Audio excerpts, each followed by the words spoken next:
বিসমিল্লাহির রহমানির রহিম।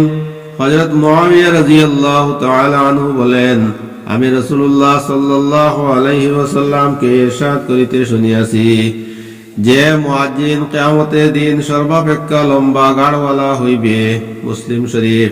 ফায়দা উলামায়ে কেরামে হাদিসে কয়েকটি ব্যাখ্যা করিয়াছেন। এক, এই যে যেহেতু মুয়াজ্জিনের আযান শুনিয়া সকলে নামাজের জন্য মসজিদে যায়, সেই হেতু নামাজিগণ অনুসারী ও মুয়াজ্জিন আসল হইল। আর যে আসল হয় সে সর্দার হইয়া থাকে, অতএব মুয়াজ্জিনের গাড় লম্বা হইবে যেন তাহার মাথা সকলের উপরে দেখা যায়। দ্বিতীয় ব্যাখ্যা এই যে মুয়াজ্জিন যেহেতু অনেক বেশি সওয়াব লাভ করিবে, সেই হেতু সে নিজের অধিক সওয়াবের আগ্রহে বারবার গাড় উঠাইয়া দেখিবে, এই কারণে তাহার গাড় লম্বা দেখাইবে। তৃতীয় ব্যাখ্যা এই যে মুয়াজ্জিনের গাড় উন্নত হইবে, কারণ সে নিজ আমলের উপর লজ্জিত হইবে না। যে লজ্জিত হয় তাহার গাড় ঝুঁকানো থাকে। চতুর্থ ব্যাখ্যা এই যে গাড় লম্বা হওয়ার অর্থ হইল হাসরের ময়দানে মুয়াজ্জিনকে সকলের চাইতে বিশেষ বৈশিষ্ট্যের অধিকারী দেখা যাইবে। কোন কোন উলামায়ে কেরামের মতে হাদিস শরীফের অর্থ এই যে কিয়ামতের দিন মুয়াজ্জিন দ্রুত গতিতে জান্নাতের দিকে যাইবে। হযরত আব্দুল্লাহ ইবনে ওমর রাদিয়াল্লাহু তাআলা আনহু হইতে বর্ণিত আছে যে নবী করিম সাল্লাল্লাহু আলাইহি ওয়াসাল্লাম ইরশাদ করিয়াছেন, যে ব্যক্তি 12 বৎসর আযান দিয়াছে তাহার জন্য জান্নাত ওয়াজিব হইয়া গিয়াছে। তাহার জন্য প্রত্যেক আযানের বিনিময়ে 60 নেকি লেখা হয় এবং প্রত্যেক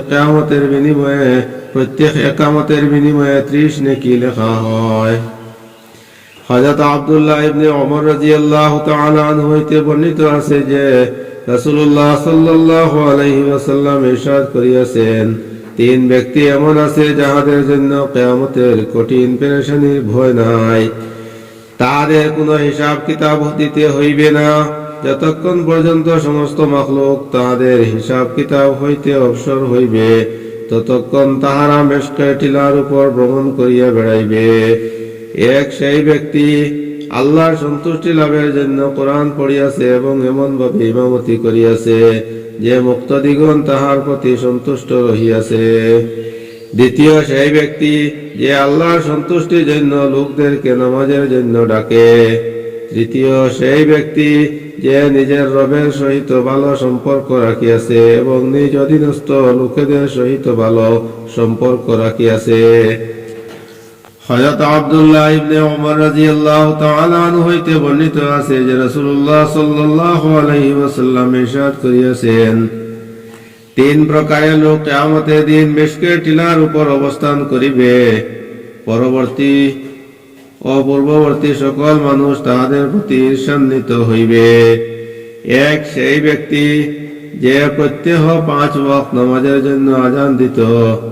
দ্বিতীয়, সেই ব্যক্তি যে লোকদেরকে এমন ভাবে ইমামতি করিয়াছে যে তাহারা তাহার প্রতি সন্তুষ্ট রহিয়াছেন।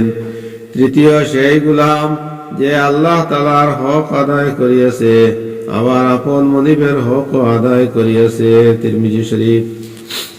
হযরত আবু হুরায়রা রাদিয়াল্লাহু তাআলা আনহু হইতে বর্ণিত আছে যে রাসূলুল্লাহ সাল্লাল্লাহু আলাইহি ওয়াসাল্লাম ইরশাদ করিয়াছেন, ইমাম একজন দায়িত্ববান ব্যক্তি আর মুয়াজ্জিনের উপর নির্ভর করা হয়।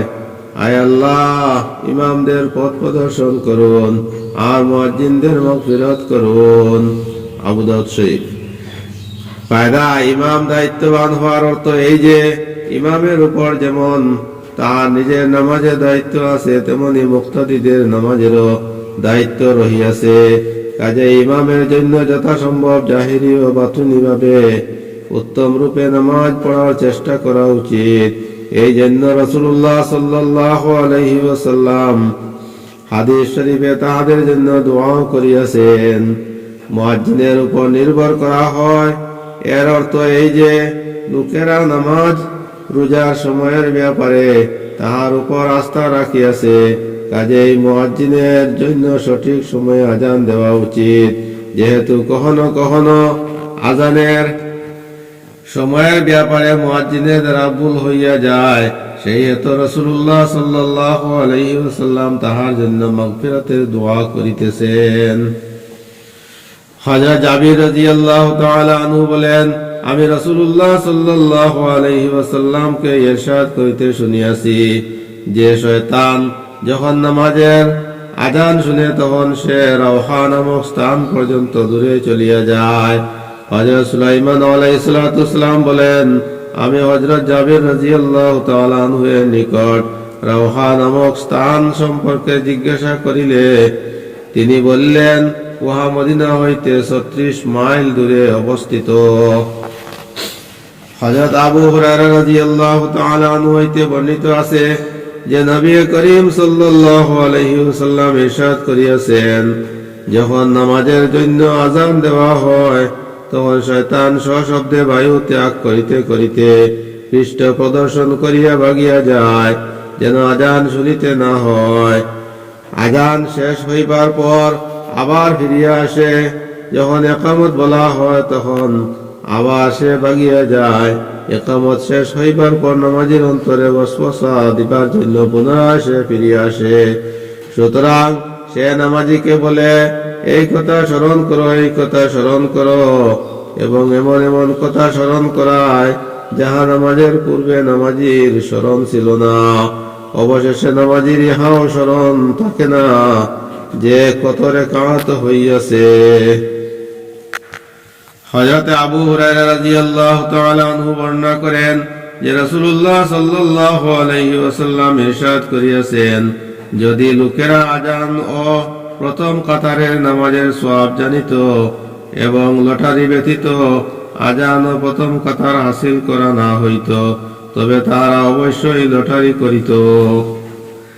হযরত সালমান ফারসি রাদিয়াল্লাহু তাআলা আনহু হইতে বর্ণিত আছে যে রাসূলুল্লাহ সাল্লাল্লাহু আলাইহি ওয়াসাল্লাম ইরশাদ করিয়াছেন, যদি কেহ মাঠে থাকে আর নামাজের সময় হইয়া যায় তবে ওযু করিবে, আর যদি পানি না পায় তবে তায়াম্মুম করিবে। অতঃপর যখন সে ইকামত বলিয়া নামাজ পড়ে তখন তাহার আমল নামার লেখক 2 ফেরেশতা তাহার নামাজে তাহার সহিত নামাজ পড়ে। আর যদি আযান দে তারপর ইকামত বলিয়া নামাজ পড়ে তবে তাহার পিছনে আল্লাহ তাআলার বাহিনী অর্থাৎ ফেরেশতাদের এত বিরাট সংখ্যা নামাজ আদায় করে যাহার 2 কিনারা দৃষ্টিগোচর হয় না। হযরত উকবা ইবনে আমির রাদিয়াল্লাহু তাআলা আনহু বলেন, আমি রাসূলুল্লাহ সাল্লাল্লাহু আলাইহি ওয়াসাল্লামকে এই ইরশাদ করিতে শুনিয়াছি যে তোমাদের রব সেই বকরীর রাখালের প্রতি অত্যধিক খুশি হন যে কোন পাহাড়ের চূড়ায় আযান দেয় এবং নামাজ আদায় করে। আল্লাহ তাআলা ফেরেশতাদেরকে বলেন, আমার এই বান্দাকে দেখো, আযান দিয়া নামাজ আদায় করিতেছে, সে এইসব আমার ভয় করিতেছে, আমি আমার বান্দাকে মাফ করিয়া দিলাম এবং তাহার জান্নাতে প্রবেশ করা সাব্যস্ত করিয়া দিলাম।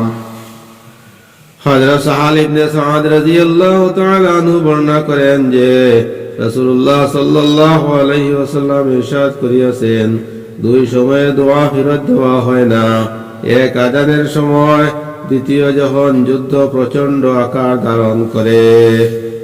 হযরত সাদ আবি ওয়াক্কাস রাদিয়াল্লাহু তাআলা আনহু হইতে বর্ণিত আছে যে রাসূলুল্লাহ সাল্লাল্লাহু আলাইহি ওয়াসাল্লাম ইরশাদ করিয়াছেন, যে ব্যক্তি মুয়াজ্জিনের আযান শোনার সময় ইহা বলিবে, ওয়া আন্না আশহাদু আল্লা ইলাহা ইল্লাল্লাহু ওয়াহদাহু লা শারীকা লাহু ওয়া আন্না মুহাম্মাদান আবদুহু ওয়া রাসূলুহু, রাযীতু বিল্লাহি রাব্বান ওয়া বি মুহাম্মাদিন রাসূলান ওয়া বিল ইসলামি দীনা, তাহার গুনাহ মাফ করিয়া দেওয়া হইবে।